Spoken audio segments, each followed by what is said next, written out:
Let's switch gears. We need to get into some of the mechanics of the pick. Let's start talking about the premium pick, and specifically, let's take a look at Buffalo Wild Wings.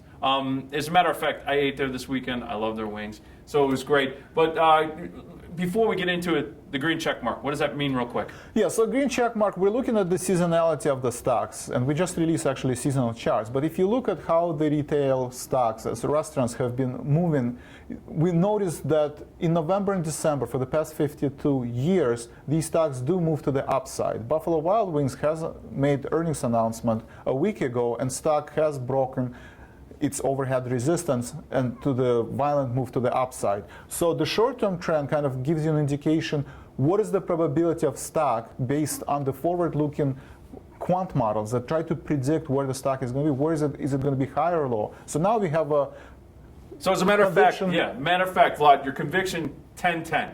So you got 10 short-term, 10 long-term after earnings. Right now, the stock has been right around that 150 level. It's actually down a little bit, or up today a little bit, but right around that 149.92. For you players that did get in based on the idea that was generated by Tradespoon, first of all, you stock traders, start looking to sell some premium. Vol did spike in front of the earnings announcement. With that volatility still in there, right? It's still in there, even with that seasonality that you were discussing. Look to sell some premium. Probably around the 160, 165 level, sell some calls against the stock. For your call buyers, the 150 call buyers, you paid $5.85. I would take an opportunity right now to take a look at, again, bang out some premium. You got February options, so you could actually sell some November, some December, and even some January premium against it. In other words, you could do diagonal spreads. It's almost like a poor man's covered call.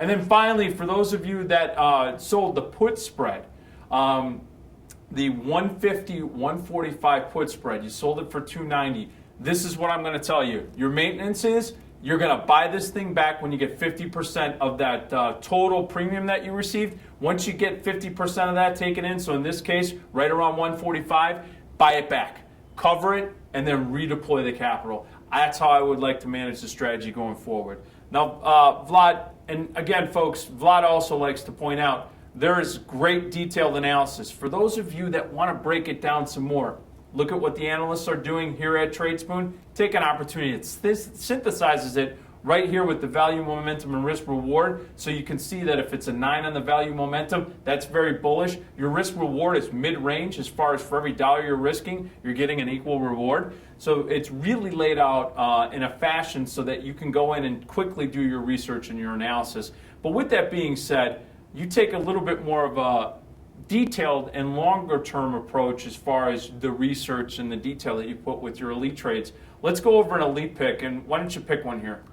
Let's talk about transportation sector. Okay. NSC is a Northfolk. Transports have been moving.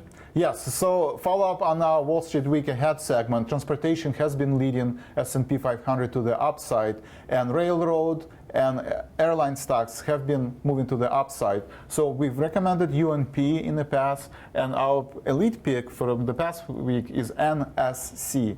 We see that the stock has beat earnings estimates for the past 3 quarters. We know that long-term rating and short-term rating are to the upside. So based on our predictive analytics and seasonality of the stock, based on the earnings move and the price action, we believe that NSC will be higher between now and December expiration. So Joe, what strategies do you see that can be taking advantage of that information? So again, with the stock right now, right around the entry point of the stock traders, with vol change at 52% when you put out this suggested idea, again, I am going to look at banging out some premium. Probably in the December range, selling the 115s, the 120s if you can get a decent amount of premium, but 115s. For your option traders, you're buying the 105 calls for 610. That means you got to get over 111 for break even. Take an opportunity to maybe look at the 115s. I'd probably look at the those.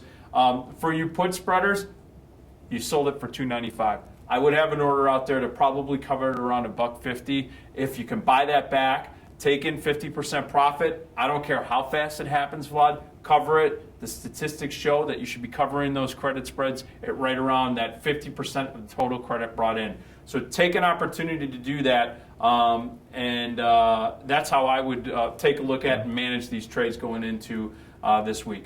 Yeah, so and also keep in mind that implied volatility in relative terms is very important when you pick the strategy. When implied volatility low, keep in mind you want to buy options. When implied volatility is elevated to its historical averages, you want to sell the premium. That kind of determines whether you want to sell and receive credit upfront or you want to buy options and pay debit price. So